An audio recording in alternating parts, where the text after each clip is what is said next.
உலகத் தமிழ் மக்கள் உங்கள் அனைவருக்கும் எனது அன்பான வணக்கங்கள். என்ன கடகராசி சகோதர சகோதரிகளே, கடகராசியும் ஷேர் மார்க்கெட்டும் எப்படி இருக்கும் அப்படின்னு ஒரு ஆய்வு. இது முழுக்க முழுக்க ராசி மட்டும் சொல்றோம். நீங்க லக்னமும் எடுத்துக்கலாம். லக்னம் அப்படிங்கிறது தீர்மானம், ராசி அப்படிங்கிறது செயல்பாடு. சரிங்களா? கடக ராசிக்காரர்கள் ஒரு வேகமான மனிதர்கள், மின்னல் வேக கணித இயல்பு உடையவர்கள். அந்த ஆயில்யம்லாம் பார்த்தீங்கன்னா நல்ல மைண்ட் ரொம்ப ஷார்ப் மைண்ட். பங்கு சந்தை வணிகத்தை பற்றி மிக முழுமையாக துல்லியமாகவும் ஆய்வு செய்து வைத்திருப்பார்கள். அதே மாதிரி புனர்பூச நட்சத்திரம், குருவோட நட்சத்திரம், இந்த மியூச்சுவல் ஃபண்ட், இந்த லாங் டேர்மில் எடுத்து வைக்கிறது, பாண்டெல்லாம் வாங்குறது, இதெல்லாம் அவங்களுக்கு நல்ல கை கொடுக்கும்.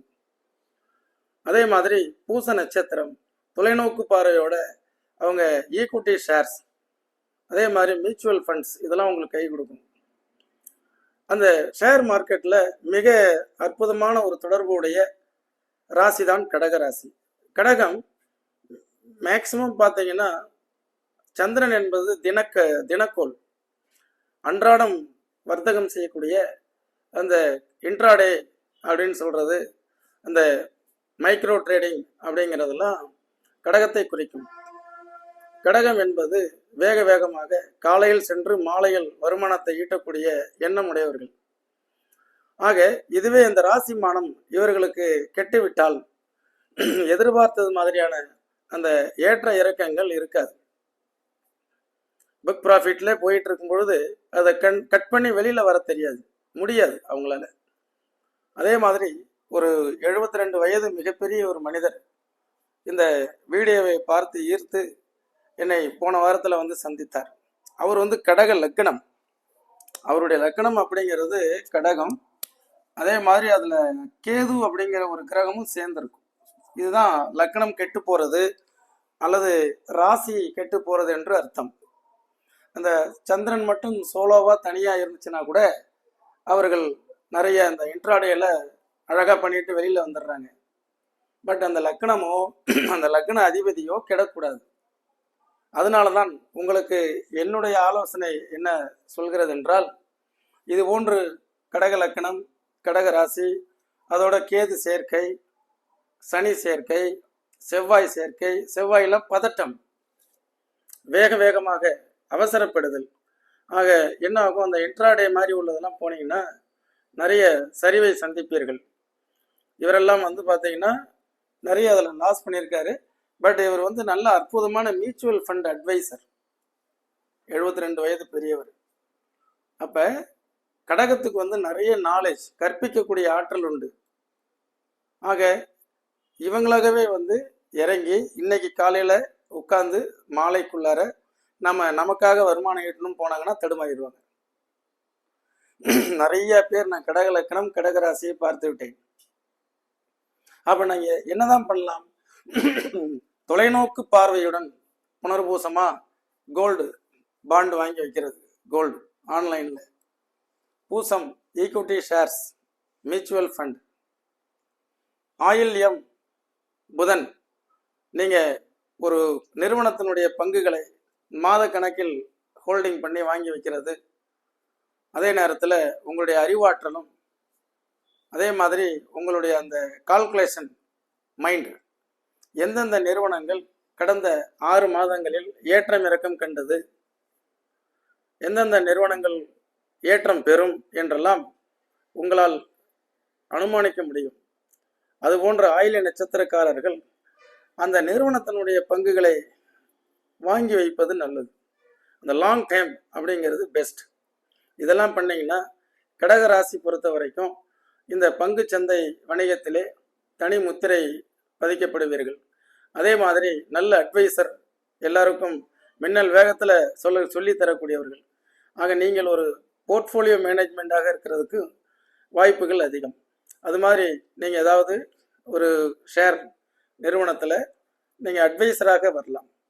அதே நேரத்தில் இது போன்று கடக லக்கணம் அல்லது கடக ராசி, அந்த ராசியிலே கேது அல்லது ராகு, சனி, செவ்வாய் போன்ற ஏதாவது ஒரு கோள் இணைந்திருந்தாலும் நீங்கள் அந்த டெய்லி இன்ட்ராடே பண்ணுறதை தவிர்ப்பது நல்லது. ஏற்கனவே 2 உதாரண ஜாதகங்கள் போட்டிருப்பேன்.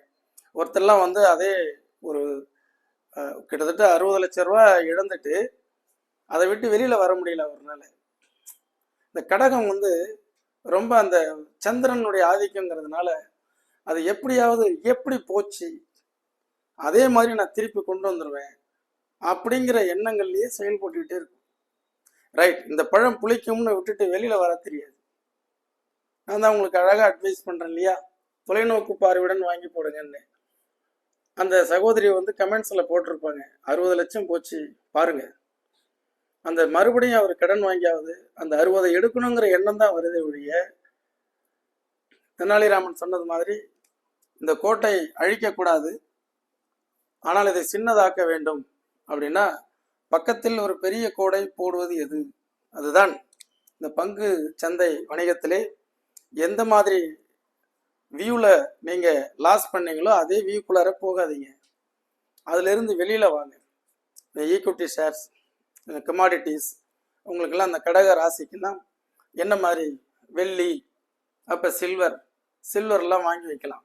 நான் அடுத்தது உங்களுக்கு வீடியோ போடுறேன். இது வந்து பேசிக், அதாவது நீங்கள் எந்த லக்கணமாக இருந்தாலும் யோகத்தை தரக்கூடிய அந்த கமாடிட்டிஸில் வந்து என்ன மாதிரி காப்பர், கோல்டு, சில்வர், ஜிங்க், இப்படியெல்லாம் க்ரூட் ஆயில், இதெல்லாம் யார் யாருக்கு பேசிக்காக நீங்கள் தெரிஞ்சுக்கிட்டிங்கன்னா அதில் கொஞ்சம் டெஸ்ட் பண்ணி பார்க்கலாம். அதே மாதிரி உங்களுடைய நட்சத்திரம், அந்த உங்கள் நட்சத்திரத்திற்கு எத்தனாவது நட்சத்திரத்தில் நீங்கள் இன்வெஸ்ட்மெண்ட் பண்ணலாம், அதில் அது ஒரு உதாரண ஜாதகம் போடுறேன். சிம்ம ராசிக்காரர் தன்னுடைய 11வது நட்சத்திரம் பூரத்தில் பிறந்தவர், 11வது நட்சத்திரத்தில் வந்து இன்வெஸ்ட்மெண்ட் பண்ணி வாங்கி வச்சதெல்லாம் டபுள் ஆயிடுச்சு. ஆக இந்த மாதிரி சந்திரன் கெட்டவர்கள், சந்திரனோட லக்னாதிபதி ராகுகேதுகள்லாம் சேர்ந்தவங்க தயவுசெய்து இன்ட்ராடேக்குள்ளார போகாமல் அதை டோட்டலாக அவாய்ட் பண்ணிடுங்க. காலையிலிருந்து மத்தியானத்துக்குள்ளார உங்களுக்கு ஒரு 25% ஏறி இருக்கும். அப்போ என்ன ஆகும், எல்லா மனிதர்களுக்கும் ஒரு எண்ணம், 100 ரூபா போட்டோம் 125 ரூபா வந்துருச்சு, 150 ரூபா வராதாங்கிற எண்ணம் தானே போகும். உங்களுடைய ராசிக்கு மட்டும் விதி விலக்கு, அந்த 25 ரூபாயோட கட் பண்ணி வெளியில் வந்துட்டு வேற நீங்கள் வந்து ட்ரேடிங்கை கவனிக்கலாம். நிறைய பேர் அதில் மிஸ் பண்ணுறது தான். எப்படியா இருந்தாலும் நம்ம ப்ராஃபிட்டில் போகும்போது நாம் விட்டுறணும்னு சொல்லி கடைசியில் 1:45 மணிக்கு பார்த்தீங்கன்னா டோட்டலாக கீழே இறங்கியிருக்கும். ஆக 125 ரூபாய்க்கு வந்தது 90 ரூபாய்க்கு இருக்கும், 10 ரூபா லாஸ். இது ஏன்? சந்திரனால் நீங்கள் ஆளப்படுகிறீர்கள். நீங்கள் இன்கேஸ் வேறு ஏதாவது ஒரு லக்கணமாக இருந்து, இது விருச்சிக லக்கணம், இது 9ஆம் பாவாதிபதி, 9ஆம் பாவகம் அதிர்ஷ்டத்தை குறிக்கக்கூடியது. அங்கே விருச்சிக லக்கணமும் கடகராசியும் அப்படின்னு போட்டோம்னா நீங்கள் ஓரளவுக்கு ஸ்டாண்ட் பண்ணி நிற்க முடியும். புரியுதுங்களா? அதே மாதிரி தனுசு லக்கணம், தனுசு லக்கணமாக இருந்து கடகராசியாக இருந்தீங்கன்னா உங்களுக்கு சந்திரன் வந்து வியூகம் வகுக்கக்கூடிய சந்திரன் 8ஆம் இடத்தில் மறைவதால் உங்களால் எதிர்பார்த்த வெற்றியை அவசரத்தினாலும் படபடப்பினாலும் அதை பெற முடியாமல் போய்விடும். சந்திரன் என்பது கெடக்கூடாது. சந்திரன் என்பது எப்படியெல்லாம் கெடும்? 6ஆம் இடம், உங்கள் லக்கணம் இது, சந்திரன் 6ல் இருக்கு. அதே மாதிரி தனுசு லக்கணம் சந்திரன் 8ல் இருக்கு. மிதுன லக்கணம் தனுசு, மிதுன லக்கணத்துக்கு பார்த்தீங்கன்னா சிம்ம லக்கணமும் கடகராசியும், இது வந்து ஸ்திரத்தன்மையான லக்கணம். இது பார்த்தீங்கன்னாக்க ரொம்ப ஃபாஸ்ட் மூமெண்ட்ஸ். இப்போ ஸ்திரம் என்ன செய்யணும் அப்படின்னா, இதில் வந்து தப்பிக்கணும்னா இன்ட்ராடேக்கு போகக்கூடாது, இன்வெஸ்ட்மெண்ட் பிளானுக்கு வந்துடணும். இன்வெஸ்ட்மெண்ட் பண்ணினால் இந்த சிம்ம லக்கணத்துக்கு ஒருத்தருடைய ஜாதகத்தை போடுறேன். அடுத்தது இன்வெஸ்ட்மெண்ட்டில் அற்புதமாக ஜெயிச்ச ஜாதகம் புதன் 2ல் இருக்கும். அந்த புதன் 2ல் உச்சம் பெற்று ஸ்ட்ராங்காக இருக்கும் ஒரு ஜாதகம். ஆக வருங்காலத்தில் இந்த 12 ராசிகளை முடிச்சுட்டு அதன் பிறகு யார் யாரெல்லாம் எந்த மாதிரி அந்த ட்ரேடிங்கில் ஜெயிச்சாருங்க, வெற்றி பெற்றவர், அப்போ அவருக்கு நான் டோட்டலாக அவங்கள வந்து சர்வே பண்ணிடுவேன். சர்வே பண்ணிவிட்டு அந்த உதாரண ஜாதகங்களை அதில் போடும்பொழுது இந்த துறையில் இருக்கக்கூடிய அது போன்ற ஜாதக அமைப்பினர் அதை ஃபாலோ பண்ணிங்கன்னா ஜெயிக்கலாம் இல்லையா? ஏதோ என்னால் முடிந்தது கால் நூற்றாண்டுகளாக பெற்ற அனுபவத்தை ஷேர் மார்க்கெட்டும் ஜாதகமும், அதில் கடக ராசியும் ஷேர் மார்க்கெட்டும், கடகம் வேகமானது, துரிதமானது, பரபரப்பானது, காலையை உடனே போய் உடனே சம்பாதிச்சுட்டு வரணும்ங்கிற எண்ணத்தில் படபடவென்று அவசரப்பட்டு பணத்தை உள்ளாரே போட்டு ட்ரேடிங் பண்ணி லாஸ் ஆனவங்க ஜாஸ்தி. இன்ட்ராடேயை தவிர்த்து மற்றபடி இன்வெஸ்ட்மெண்ட் பிளானுக்கு போனீங்கன்னா நல்லது. நிகழ்ச்சியை பிடித்திருந்தால் பகிருங்கள், மேலான கருத்துக்களை எழுதுங்கள். என்று உங்கள் ஜோதிட வாழ்வியல் ஆலோசகராக இன்னொரு நிகழ்ச்சியில் சந்திப்போம். நன்றி, வணக்கம்.